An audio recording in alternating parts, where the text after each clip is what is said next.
Hello everyone and welcome back to Let's Play Europa Universalis for MEIOU and Taxes 3.0 with me, Alpha Omega, and Osman Devlet-i. So, this episode is gonna be dedicated purely to our internal situation because there is a bunch of things that we need to do and that we need to look at, and as soon as we look at them you will see why. So first of all, I did a little bit of skip.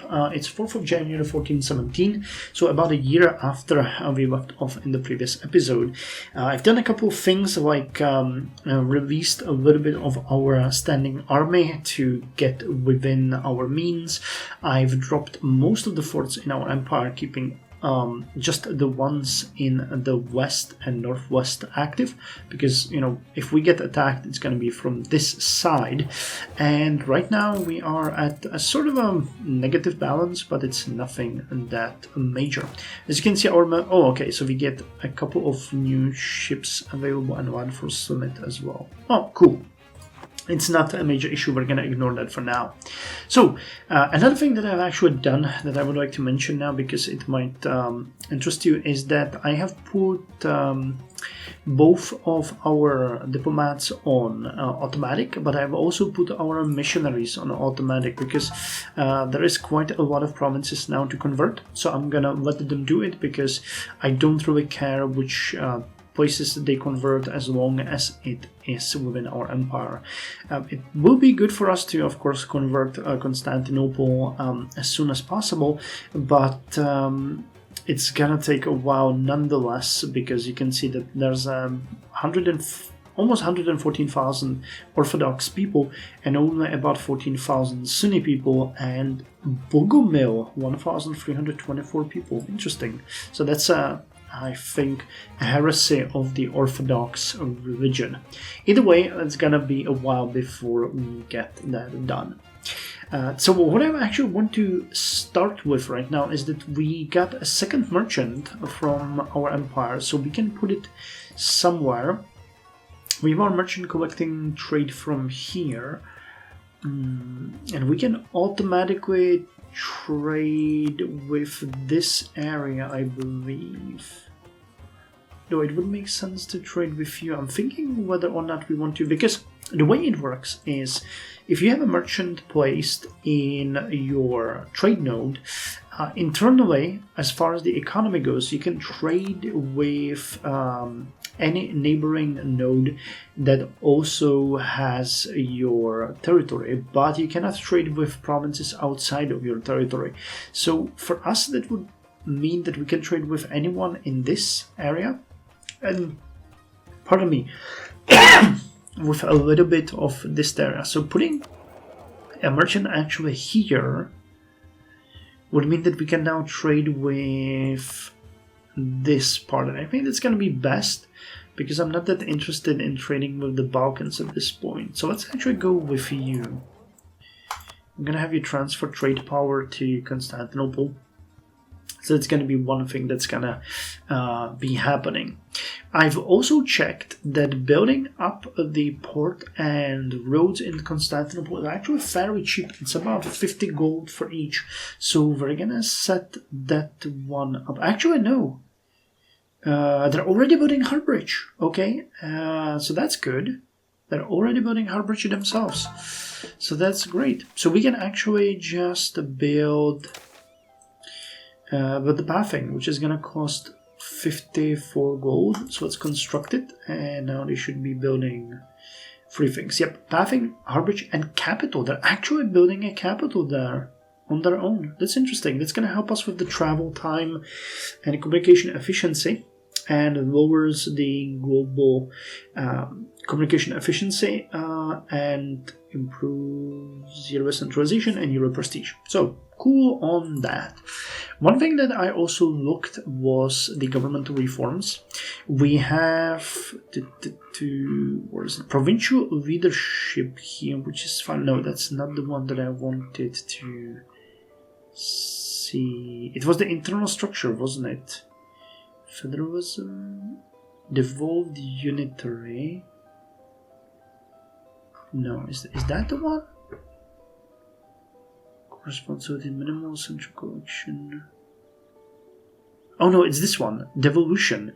So we have significant decentralization active right now, devolve the majority of fiscal powers, funding a portion of local expenditure while collecting a reduced amount more efficiently, which gives yearly centralization bonus and maximum centralization plus 20. And we can now, because our state reaches above 40, go with equal responsibilities, which will share fiscal power with our administrative division, allowing them partial self-governance while still collecting a notable amount of revenue, which will give us 0.3 yearly centralization and maximum centralization plus 40. We can't really go any higher because we need an increased state reach, so let's go with this one, and that should change our possible, our maximum centralization, which means that we can lower, hold on, wait, we need you. We can again put on the centralization of the state, which will, cost us 1 administrative, and we're already paying 1 military power. I'm thinking whether or not we want to cancel the policing. There are areas like Vitilsa, intolerance, banditry, non-accepted culture. Yeah, these will always have a little bit of unrest unless we have the aggressive policing on. And I think that it is in our best interest to, keep the peace in the empire. So let's keep that one up, even though I'm not entirely happy with it. I wanted to show you a couple of things here as well. Our current stability is at 92.25. It is dropping slightly, but state reach is increasing. It's at 52.67 right now and increasing, which is good. The provincial corruption, though, is just out of this world. We have 88.59, most of it coming from nobility, some from laws, some from the state. It's just really bad.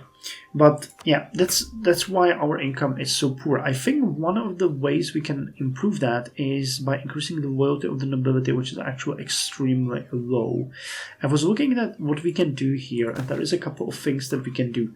First of all, we can yield concessions of ancient liberties. That's gonna hurt our prestige and yearly centralization slightly, but it's gonna increase our stability, and we're gonna get 10 noble loyalty. So let's get that one.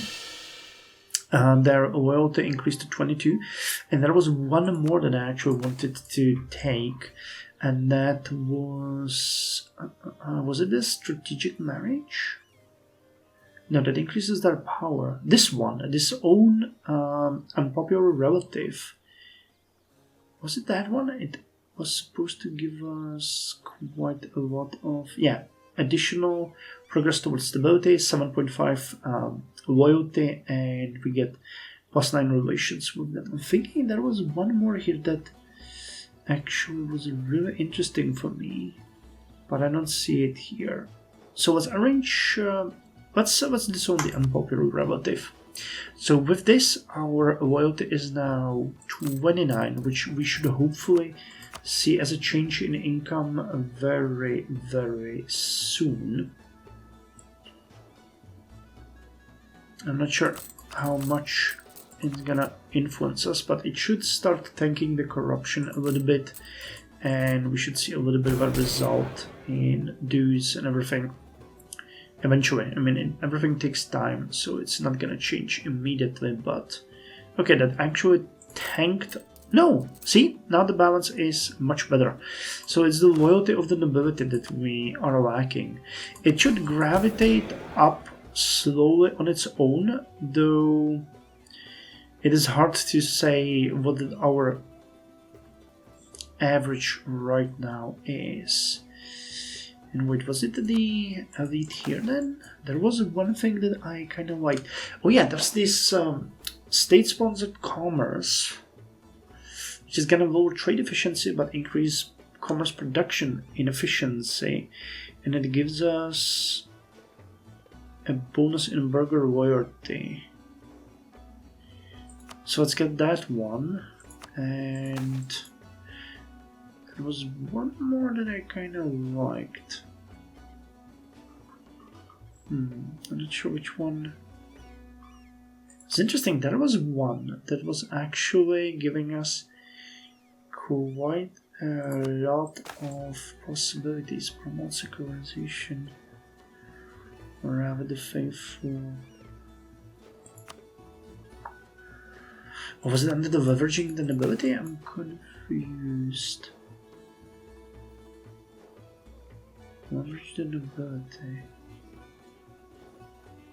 I think some of these options might have disappeared now that I actually chose the options, because there was definitely one which was called. Was it here? Direct bureaucracy? Nope. Empower local traders.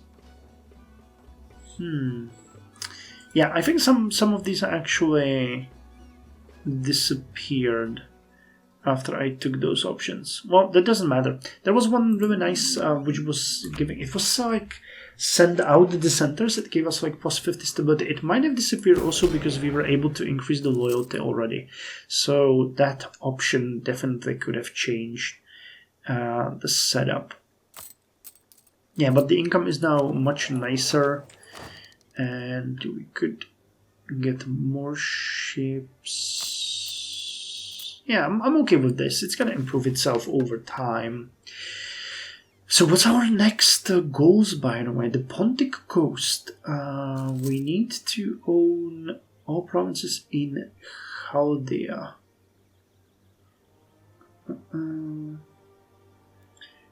Okay. Chaldea.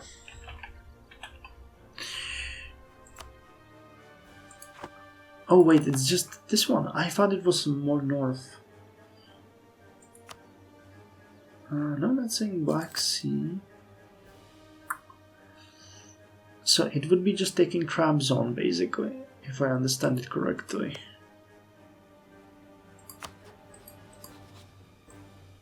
We don't have a truce with them anymore. Yeah, how... Ah, okay, it's just these two.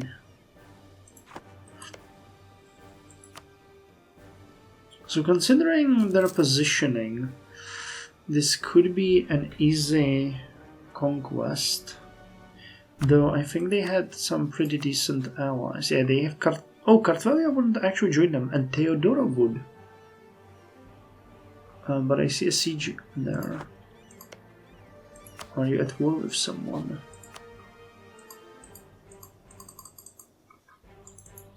Wait, so are those rebels sieging? They're probably... Or no, I guess Crimea is at war with Lithuania? Wait, no?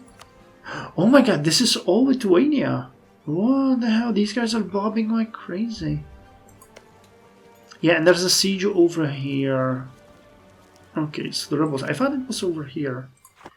So Theodora would defend them, and Carthalia would give up on them. So how big of an army do you have? 2,000.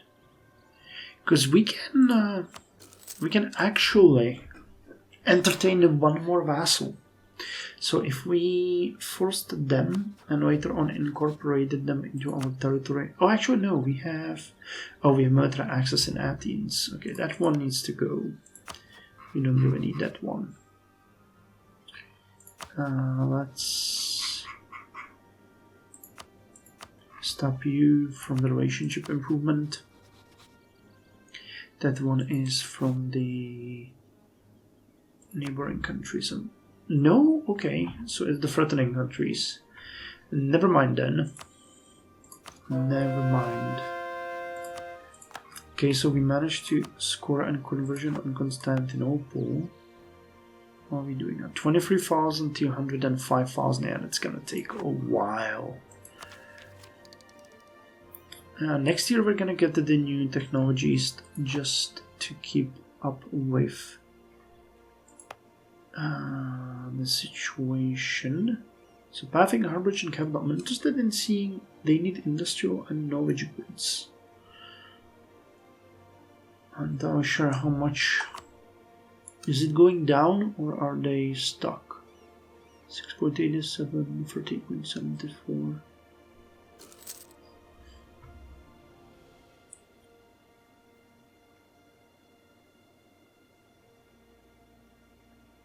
No, it's actually not going down. They might be completely stuck there.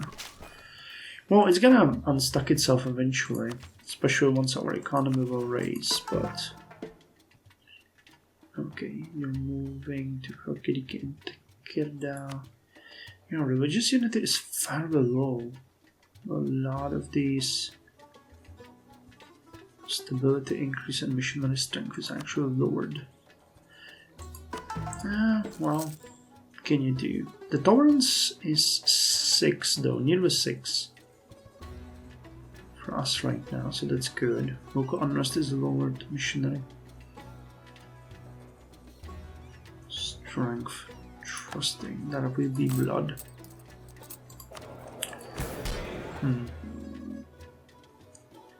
Dispassionate peasantry.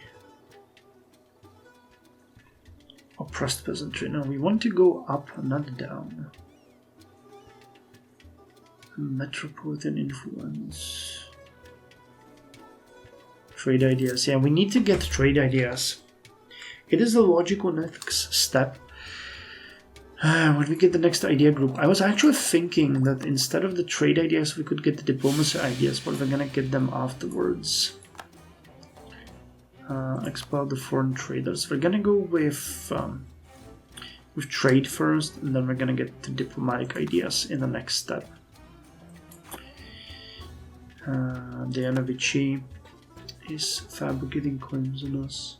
I think I might use a little bit of the money that we have and build a couple more ships. And by couple, I mean a lot of them actually. So hold on. We're gonna build them in Constantinopolis and in Bursa, because those areas could use the investment of money. The money that you actually invest remains in the provinces that you invest in, so they're gonna physically get the money. And we need to reset the infrastructure investment manager.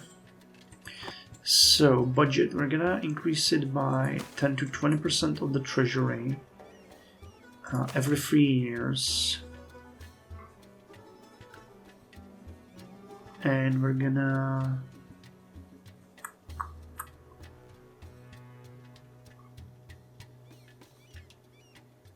wait.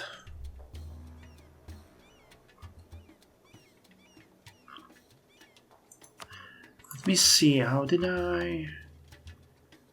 Don't automate... add select... Okay, so we're gonna select everything. Select individually. Select neighbors, select areas. I want to select the entire...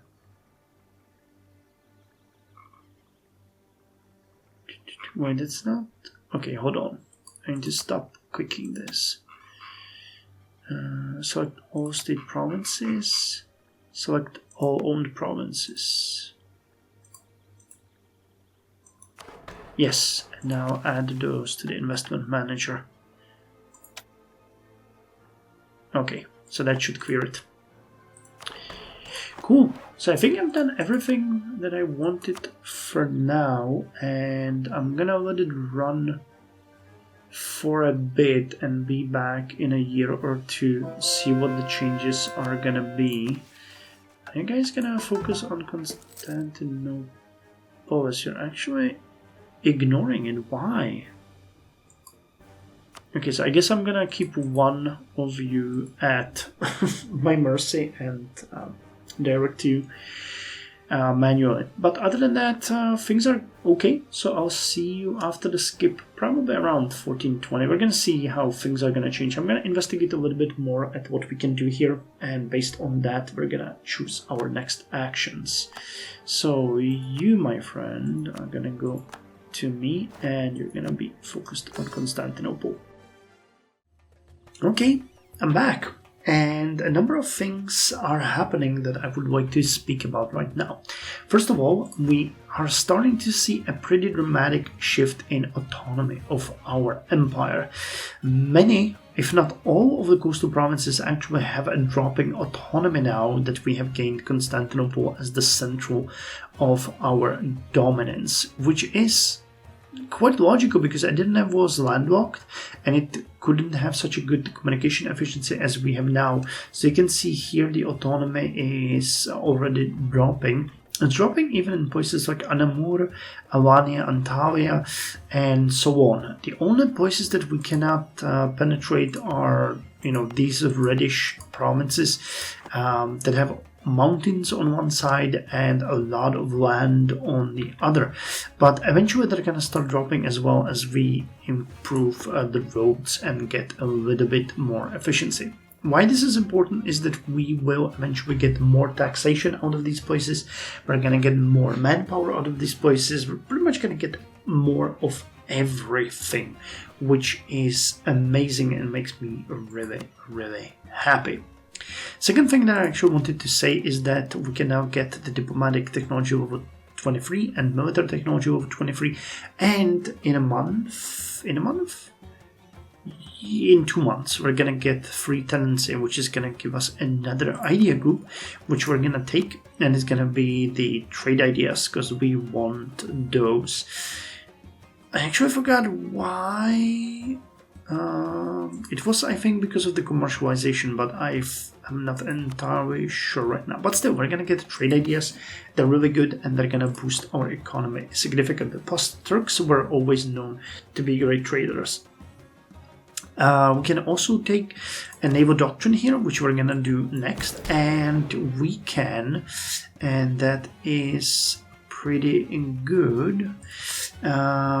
Reform the administration. We can regulate tax farmers now, meaning we're gonna move from formal contracts to regulated leases.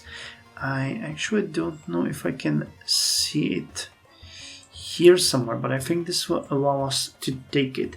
It's gonna increase the base welfare, state share of tax revenue, and provincial corruption is gonna be removed.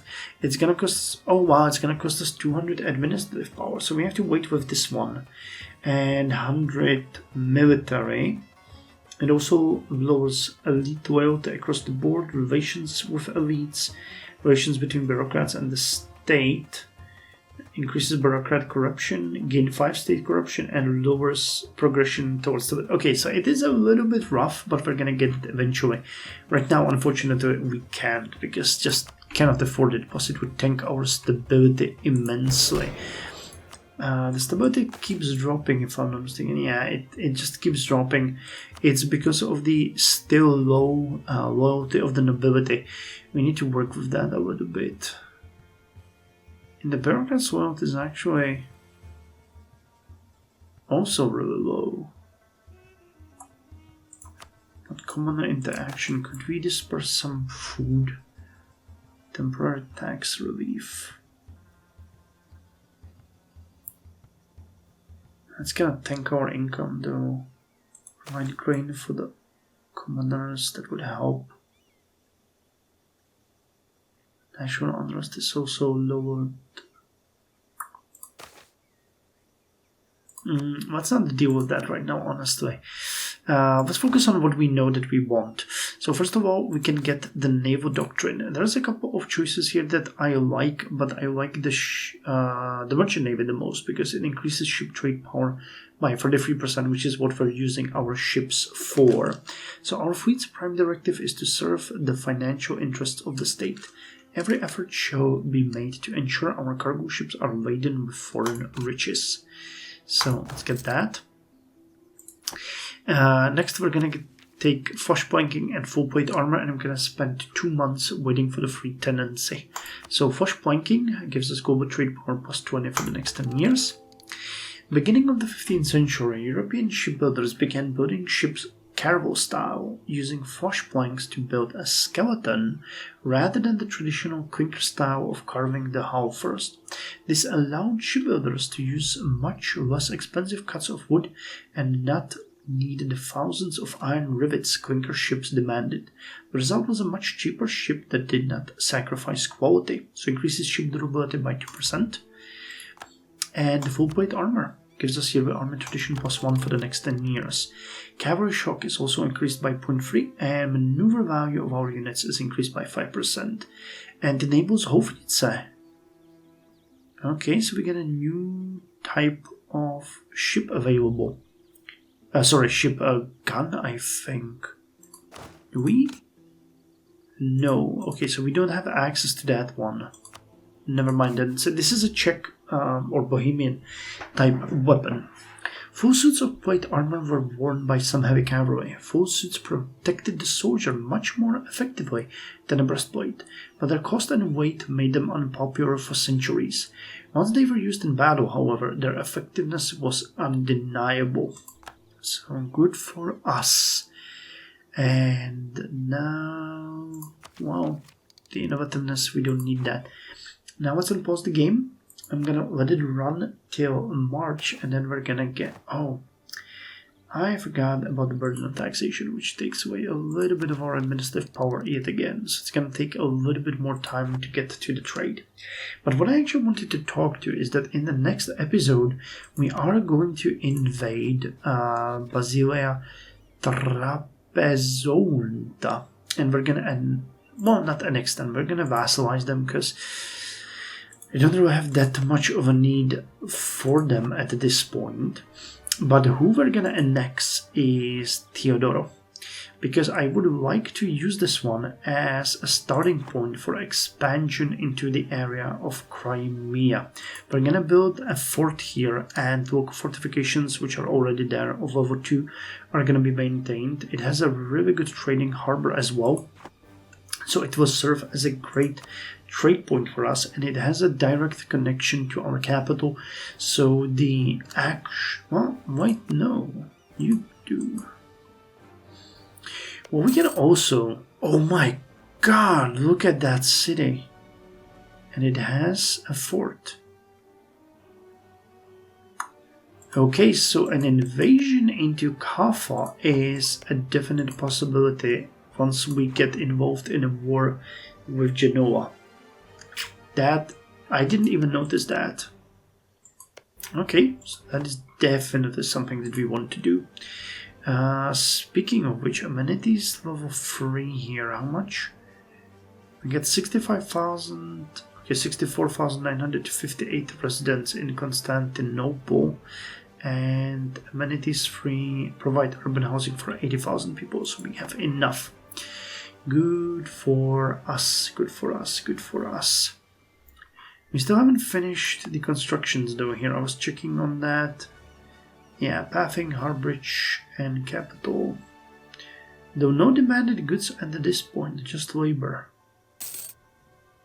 I'm really sad to say that I'm not 100% sure how to read this. So hopefully I'm reading it correctly.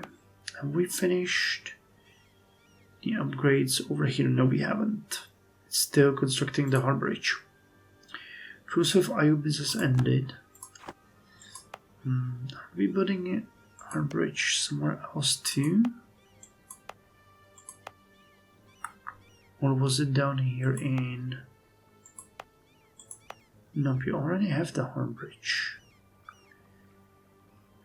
And your autonomy is also very good. And all of this is based on the fact that we have centralization of what, 41? It's gonna only get much better. So, technology, next month. Next month. Okay, Ayubids are threatening our trade, but that's not an issue. And over here, they actually like us for some reason. They could also be blockade their ports, one that's kind of funny, but they don't have any. But still. Okay, so can we... Yes, we can now get the free tenancy. Free tenancy. With changes to the traditional economy, it became unprofitable for rewards to enforce their traditional rights of enforced duty upon their tenants. Since traditional rights only applied as long as they were enforced, this led to a new class of free tenants, freeborn peasants who could, and did, apply for protection under royal laws. So this allows us to get another idea group, and it's definitely going to be diplomatic idea group because we have so much diplomatic power. So I say we go with the trade ideas that are going to greatly boost our trade situation, was it? Oh yeah, we're gonna get the trade ideas. And let's burn our trade, well, diplomatic power on the trade ideas. So trade law. Merchants are like children, always asking for an authority to intercede in their petty disputes. Thankfully, the reward for establishing rule regarding these conflicts outweighs the headache from having to read them. Merchants from trade centers plus 40%. That might actually give us a new merchant immediately.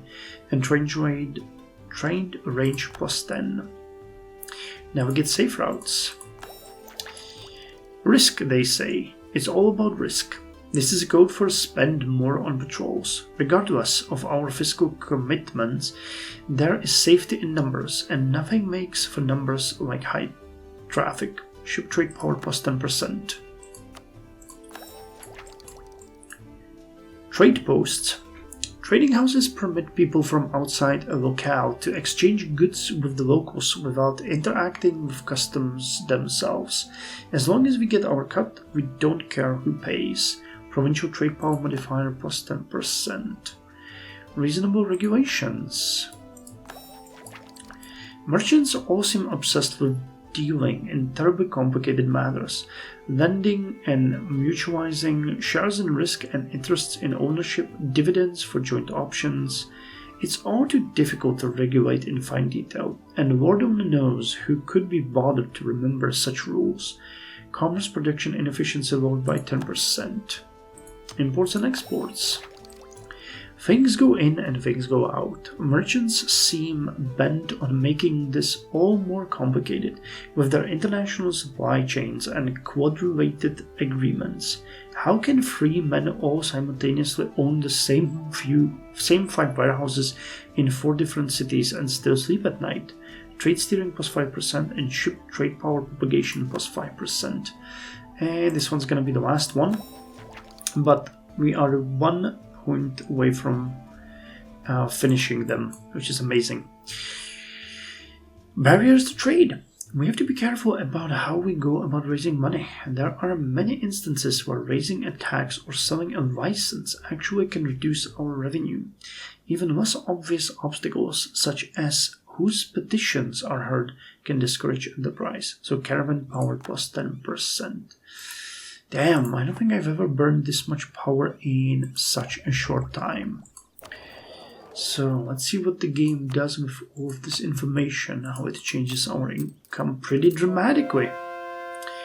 And Constantine finished conversion again.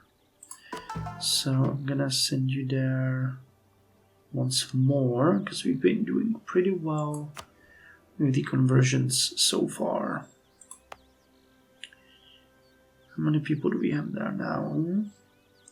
91,919 Orthodox people and 38,630 Sunni. So in May the 1st, we're going to be able to go with Constantinople again. Take it down to take 11 months. Okay, but you are our priority. Okay, and on that note, I think we're gonna end the episode here. The income has increased dramatically, though we're not really getting that many merchants out of our trade centers. Though we do have a couple. Do we have any major ones? Important center of trade. Merchant gain plus 0.04. No, nothing in Edirne. Bursa doesn't have a center of trade, it's just center of production. What about... not Antalya? Well, I'll have to look into this a little bit deeper. I thought that we had a little bit. No, we do have a lot of centers of production. Doesn't seem like we have too many. Okay, we have an important center of trade in Enguru. Or the urban development. So Enguru, Eskişehir is just protection. Izmit. Damn, I keep forgetting about Izmit. That's also a major province for us. Man, the center of trade. Aydin. Come on, he's good. Ordu is also pretty good. No, the development here is... Oh no, we don't really have it. And then you might be one, right? Nope. So these are all just centers of production. And you have silver. But still, the trade value that we gain here... Yes, we have definitely bumped up the trade value for ourselves. Maybe it's gonna, recalculate. Interestingly, we don't have an extra diplomat from the Empire title because we have prestigious diplomacy, sophisticated emissaries, so that actually lowers the amount of diplomats we have. But other than that, it's good. And we're making a pretty decent amount of money right now. We could have a bigger army, more ships. Have we finished those ships already? No, we're still building them. Okay, so it's gonna take a while. Added cells, yeah, we're ending in a pretty good place. So I'm gonna let it maybe run for a couple of years, and oh no, I'm gonna come back when we have enough diplomatic power for the rights of commerce. So we're gonna finish these and declare a war on Trabzon and annex Theodora. That's gonna be our next conquest. And then we might start considering another war with Serbia, because we no longer have a truce with them. So they have a pretty major army, but our manpower is slightly better. That was the biggest issue for us, manpower, honestly. So if we had manpower, we could have gone with this in a much more easier way, and we got a bigger army as well because we got Eretnitz with us this time. Or did we have them last time as well? 14,000. And they got 21,000. I wish we had an ally nearby. Well, we'll see. Theodora and Trabzon first.